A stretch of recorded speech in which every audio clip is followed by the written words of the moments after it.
বন্ধুরা এই শাড়িটা সরস্বতী পুজোর দিনকে কিনেছিলাম। সরস্বতী পুজোর মধ্যে পারিনি সরস্বতীটা পুজো খেতে। ওই বললাম না, আমার শ্বশুর আগের অ্যাকাউন্টে বলা আছে যে আগে আমার শ্বশুরের কাকা মারা গেছে, ওই জন্য শ্বশুর পুজোও হয়নি আর ভাঙতেও পারিনি শাড়িটা। তাই কী করলাম বন্ধুরা, কালকে নিয়ে আসলাম, নিয়ে এসে আজকে আর নিমন্ত্রণ বাড়ি আছে।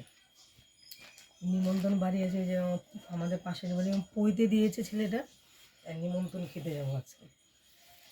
বন্ধুরা শাড়িটা দেখো, এই শাড়িটা পরেই যাবো।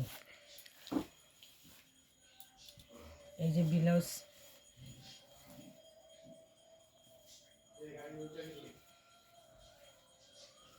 শাড়িটা কেমন হয়েছে দেখে বলবেন।